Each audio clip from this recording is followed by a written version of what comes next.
There are a lot of great examples of rebrands that have gone really well.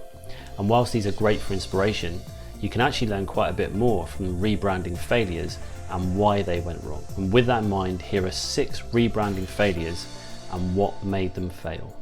Tropicana. So this has been dubbed the worst rebrand of all time by some.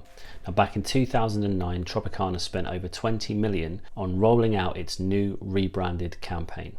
And within a few days, customers were complaining on social media about the new rebrand. And not only did they not like the rebrand, and they'd removed the familiar Tropicana look from the packaging, but customers were actually struggling to find it in the store because they couldn't instantly see it from what they had in their memory of what Tropicana looked like on the packaging. They were walking straight past it and they couldn't find it. And this was due to the removal of the iconic orange with the straw in it. So on the new packaging, they'd taken that away and replaced it with a glass full of orange juice. And this just completely confused their audience. Now, in just 2 months, sales of Tropicana dropped by 20%. And this meant that Tropicana reverted back to their previous packaging.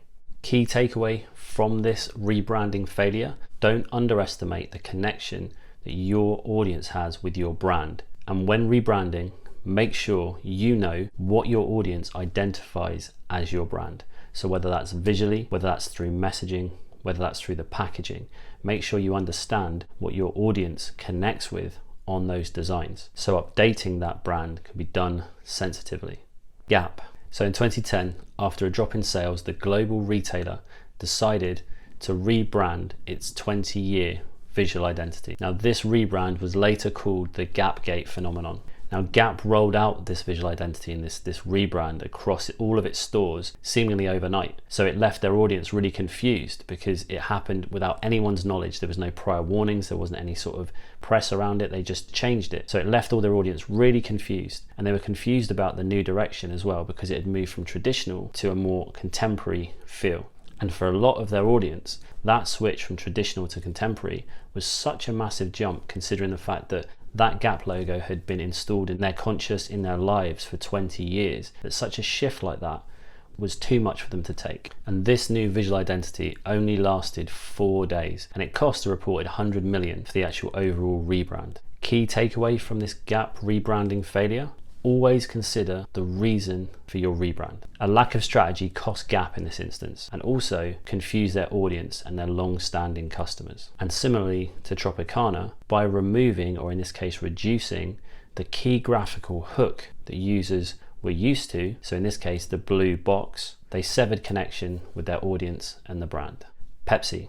So in 2008, Pepsi decided to rebrand a visual identity and a logo that had pretty much stayed the same, bar a few minor tweaks, since the late 70s. Now the concept behind the new logo was meant to represent a smile. So in between the red and the blue kind of waves on the logo was a wider white wave which was meant to represent a smile. Now this was really hard to make out, and it was only through someone pointing it out who'd actually done the rebrand that you could see this and make it out at all. And Forbes noticed that all the different products had different size smiles on it, which isn't great for consistency. Now, after the release of this new rebrand, not only was a backlash from customers on social media, and especially a lot of designers, but also they lost a lot of market share. And the font that they decided to pair with the logo was a very strange choice, considering that the blockier font they used to use was actually quite a good differentiator from the Coke script font. But this new font, this new thin-lined sort of modern font, quite rounded, just didn't feel right with the Pepsi brand. Now, unlike Tropicana and Gap, this rebrand is actually still being used by Pepsi, and it cost about £1 million to do. So that's probably one of the reasons why they kept it. Key takeaway from the Pepsi rebranding failure: don't forget where you come from as a brand, your heritage and your traditions, and also don't forget who you're competing against. Because the idea is to kind of make sure that you have a very distinctive visual identity, you are your own thing.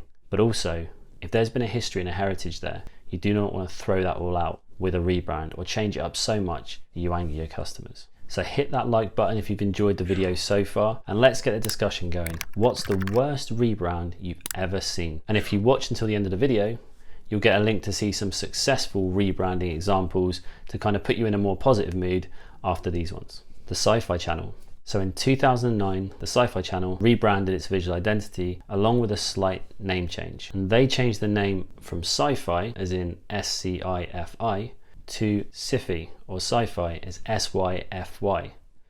And I was lucky enough recently to sit down with brand naming expert Alexandra Watkins, whose book Hello, My Name is Awesome is all about brand naming. And she's worked with some of the biggest brands in the business and also has worked for Ogilvy and a few other companies to do with brand naming and messaging. And I sat down with her for a future podcast, so watch this space. And one of the things that we talked about and what she covers in the book is brand names that only work if you see them. So if someone said to you, you need to search for the SciFi Channel online, then you would write sci-fi as in the way that it has been presented for decades with regards to popular culture. If you were working at the SciFi Channel and someone called up and said, oh, what's your web address? And you said to them, oh, it's sci-fi.com.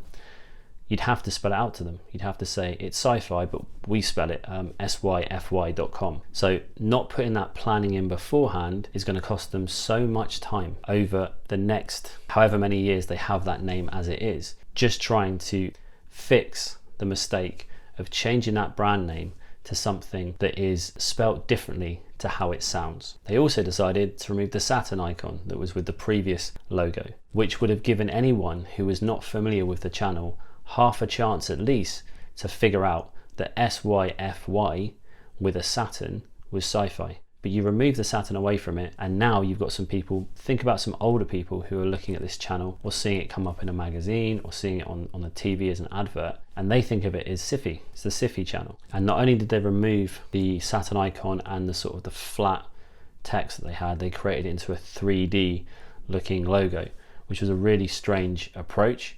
It reminded me of things like moon landings and stuff like that, which is probably a good thing, but not a lot of people would have seen that connection if they didn't know what the brand was all about. And it also turns out SYFY in Poland is a synonym for an STD. So I don't know if they'll be watching that channel in Poland.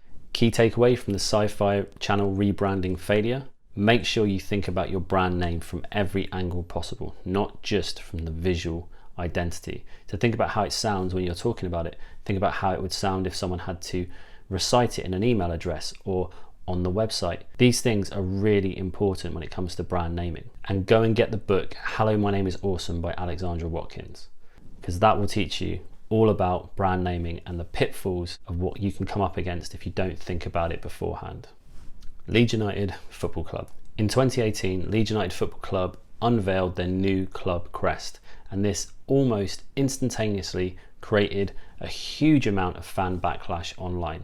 So much so that they created a petition to boycott the new logo and club crest and amassed 77,000 signatures. It didn't take long for Leeds United to see this PR nightmare that was happening in front of their eyes, and the connection that their fans were losing with the club that not only they had gone to, but probably generations of their family had been going to. And they reverted back to their previous crest and did a refresh on that and kept the traditional heritage in that crest as opposed to a full change of that club crest. Key takeaway from the Leeds United rebranding failure: don't mess with heritage, especially in sports clubs with highly passionate supporters. Unless you have a really good reason to do a full overhaul of the club crest, maybe there's been a name change, maybe the club's actually moved location or they've changed direction, it's not wise changing too much of that crest. You can do an evolution on it, you can refresh it, you can move it forward, but a complete overhaul is not wise to do, especially when you have a club that has supporters with multi-generational supporting families.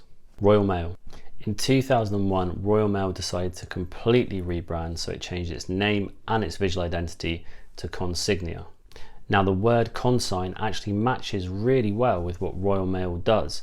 The problem was nobody would understand that. I had to look it up, and it's not that obvious on what it actually means. On top of that, the history of the Royal Mail actually goes back to 1516, with the first use of that name in the 1600s. So this is a brand that stands for security, tradition, and steadfastness, and actually has survived countless wars and changes throughout the history of the United Kingdom. And it's actually part of the fabric of the United Kingdom.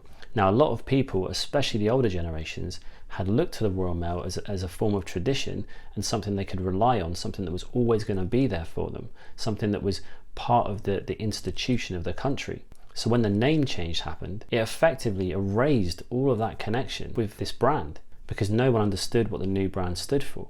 and it was a completely different name. So it would mean having to rebuild all those connections, all those memories of what the Royal Mail stood for and what they remember from their whole entire life really of dealing with the Royal Mail had to be put onto something else, and it just wasn't done effectively. And after just 1 year, they switched back to the Royal Mail, and that's what they're still known as today. Key takeaway from the Royal Mail rebranding failure: if your brand has survived countless numbers of wars and a few economic crises in its time, do not throw away all that heritage in one go. There are so many more that we could go through, and we'll probably do a follow-up video.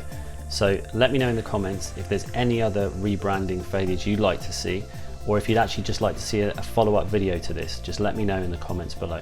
If you've enjoyed this video and you'd like to see more, please hit the subscribe button below and hit the bell notification to be notified every time a new video drops. Videos come out weekly, and they're designed to help you unlock your brand's potential so you can stand up from the competition and create impact. Have a great week, catch up soon, and keep those brands unified.